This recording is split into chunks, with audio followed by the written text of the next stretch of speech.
Today I want to talk to you guys about Returnal. Now, I've already done a pretty in-depth review on my channel. I will post a link to that review in the description box below, where I talk about the 3D audio and the DualSense specifically. And that is so impressive in of itself. This game already has high marks based on that. But I want to talk a little bit today about the gameplay, the graphics, and kind of the overall presentation. Before I get into that, though, I would love for you guys to subscribe to the channel. Getting close to 4,000 subscribers, and I really greatly appreciate each and every one of you guys. So keep up the great work, and I will do my part to deliver quality videos just about every single day. Now, you guys know I love roguelike games, and if you don't, I don't know where you've been on this channel, but I talk about them quite a bit. Whether it's Dead Cells, Hades, Spelunky, Rogue Legacy, The Binding of Isaac, the list goes on and on and on. I love them. Roguelike games follow a very general tenet. They have to be randomly generated levels, also known as procedurally generated levels. There needs to be some sort of permanent death when you die or some severe punishment for when you die. And there needs to be some sort of continual progression that you make in terms of grinding, in terms of carrying over items from one run to another. And I'm not just talking about movement of the bosses or general game strategy. I'm talking about an item, an enhancement, something that makes you stronger, more powerful to continue. Returnal does most of these things, but they do it kind of in their own way. And I think as a result of that, the game suffers from a very slight identity crisis. It's not to say it's bad, it's just different. And I couldn't imagine that Returnal would stand in front of the board of directors at the Roguelike Games Summit and say, okay, everybody, we're going to make our own game, but we're going to change this, this, and this. Are we cool with that? We're cool with that. They can do whatever they want. Clearly, they've done so. It is a phenomenon. This game is a must-play, despite all that. Now, there are some issues with the game, and I'm going to talk about the negatives first because there's very, very few, and then I'm going to gush about it for quite a while. The game, as I mentioned, does suffer from a slight identity crisis, and what that means is sometimes when you are playing and you die, you won't make any progress at all. And I'm not talking about just going into the very first level and falling in a pit. I'm not talking about doing something stupid or turning the power off your console. I'm talking about meaningful progress. I'm talking about a 45-minute, an hour-long run where you're taking your time, collecting, building up your arsenal, building up your character. You get to the end-level boss, you get stomped, you get nothing for it. That really goes against the tenet of a roguelike game, and it is frustrating because until you meet certain thresholds, you're not going to unlock certain things. There's certain gates or certain checkpoints that you need to meet in the story that will unlock things. Sometimes they add an item to your pool of collectible items, so when you open up a chest, you may find one of these items, or you may be able to buy one from a vendor. Sometimes it's more of a permanent upgrade that it will add a random modifier to a potential gun you get in the future. Sometimes it's an item like a grappling hook that allows you to progress in different ways on each and every run. But you don't always get those, and it's frustrating. Even more so, the game doesn't have a save feature, so everything has to be done in a single playthrough, which could take a long time, hours and hours. Now, the development team at HOUSEMARQUE has said, we are well aware of the save feature. We will be fixing it in the future. But as of this review recording, which it is now May 3rd, I have yet to see that happen. So if they fix it in the future, great. I suspect it'll be done soon, but it's not done yet. But the positives. The positives is what really makes this game. As I said already, the 3D audio and the DualSense, such a big part of this experience. The graphics are a big part of this experience. And HOUSEMARQUE has done a phenomenal job with making this game run well. It's 60 frames a second.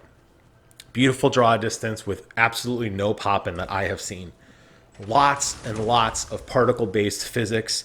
Lots of really cool explosions and particles and trails when enemies are exploding or shooting at you. It is a bullet hell game at its core, but it also has these beautiful effects that go with it. Think of something like along the lines of Geometry Wars or Resogun, which was like the big PlayStation 4 hit when the game launched, also by HOUSEMARQUE.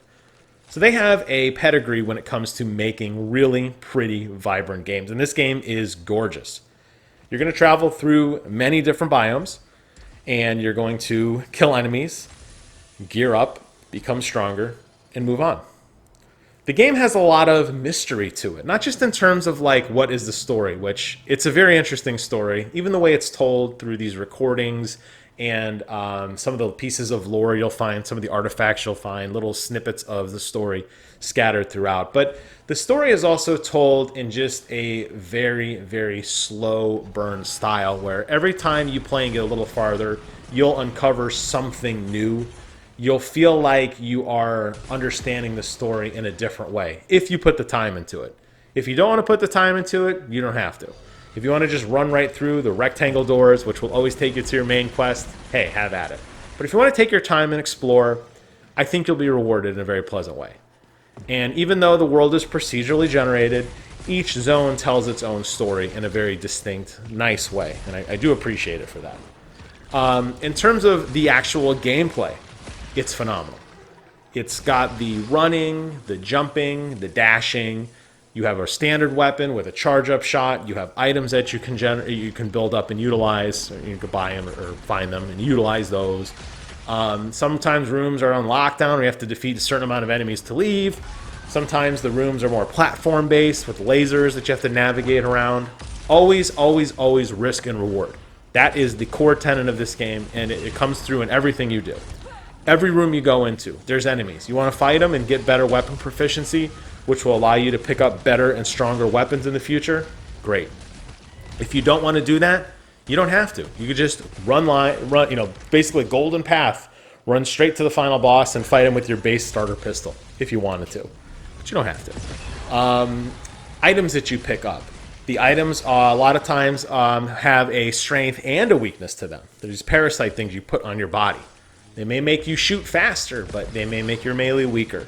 Or they may make you, get more money at the cost of take more damage.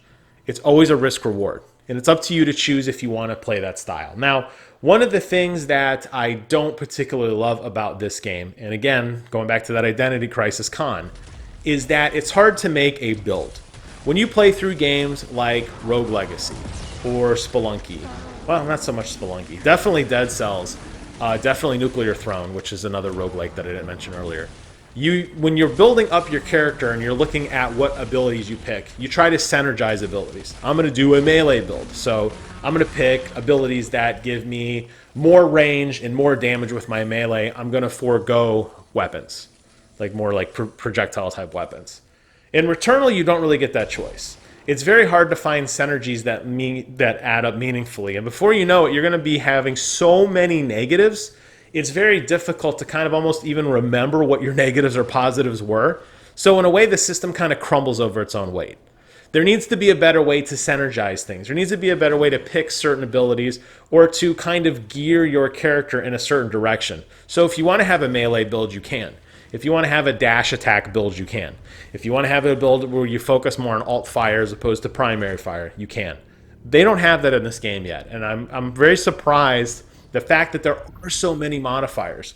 Whether you have your gun modifiers with your overheats, whether it's your different suit upgrades, whether it's the items you pick, whether it's the the malfunctions you get in your suit, whether it's the parasites you pick up. There's a lot of layers on this game to customize your character. Again, completely random, but also very difficult to navigate through. And I find, for me personally, the best success I have had on runs so far have been totally ignoring the system, which I don't think was the intention of the game. And just playing the game, in a standard first-person shooter style, using cover-based combat when appropriate, dashing through enemies if I absolutely have to, picking things off at range, taking my time. Don't take anything that hurts you, stork up a bunch of money, go buy a healing potion or go buy an item that permanently increases a stat with no negatives, and play the game just in that style. And I don't think that was the intention. So I know it sounds like I'm really kind of crapping on the core base of the game. I'm not. The fact that this game has so many different ways you can play and so many different dynamic situations you can take to beat the game and get to the end, I think shows just how phenomenal of an experience it is. I fully expect that they will patch more stuff. They will add more stuff. This is a very common thing. We've seen it with Binding of Isaac. We've seen it with Dead Cells in specific, where they keep adding more weapons, more abilities, more guns, more everything, and the game will eventually get better. If they never patch this game again, it's still one of the best roguelikes I've ever played because it's done with AAA care. The graphics are phenomenal. You don't get those dopey pixel graphics. You get a beautiful soundtrack with engaging 3D audio, with haptic feedback. The story's interesting. The gameplay is phenomenal. It will make you smile or cry when you get to the end because, you know, like a boss one-shots you and you're like, oh, there goes my 2 hours of progress. But hey, that's a roguelike. So, you know, but I know more is coming. But even if it's not, I'm okay with it. They added daily challenges. They added this ether system that came in with the base game that allows you to unlock new goodies as you go through your run to give you a better pool of things in terms of a random draw. You will eventually figure it out. You will eventually beat the first boss. I have faith in you. You'll get to the second one. I have faith in you. The game will go on. You will eventually grind your way through, which goes back again to the core tenet of roguelike. Overall, this game is amazing. If I had to put a game of the year right now, I would put it on this game. Games that came out in 2021, this is the best game that's come out in 2021.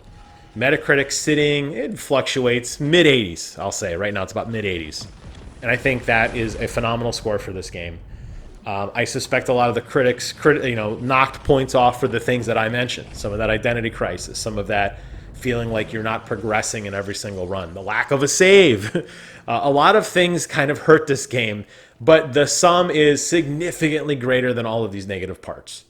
If you're looking for a game to get into, if you are really curious about what roguelike games are, there are a litany of them to try. Hades, obviously, was a Game of the Year contender last year.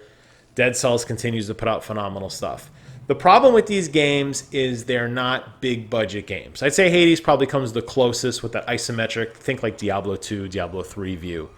That probably comes the closest in terms of like visual prettiness, and it's got voiceover characters, and it's got a really nice soundtrack, and the graphics pop, and they're vibrant, and they're fun. But not in the way that this game does it. Not in the way that Returnal does it. Returnal is a AAA game with a massive budget. You're going to get lush, vibrant 3D worlds. You're going to get some of the best 3D audio you've ever heard. You're going to get some of the best DualSense control. The haptic feedback is next level stuff. I would say Astrobot is probably the only one that comes close to this game. But in terms of form and function and actually not just a tech demo, this game handles it so well. As I mentioned, I did a separate video on this. Go check that out. This game is amazing. I cannot say enough good things about it, and I highly, highly, highly recommend it. I'll probably do more videos in the future about this game as I get into further biomes, if they continue to patch it. Maybe I'll do more Let's Plays. I've done a lot on my Twitch channel. I haven't really uploaded them to YouTube. I don't think they'd be big hits. But if you're interested in that stuff, leave it in the comments below if you want guides or anything like that. I am fully invested in this game. I love it. I play it every single day. I look forward to playing it every day. It's a blast. I know you're going to enjoy it. Hope you guys found this, I'll say first look review informative. I'm sure there will be more to follow, but for now, that's it for me. Take care of yourselves, and until next time, I will see you guys on the other side.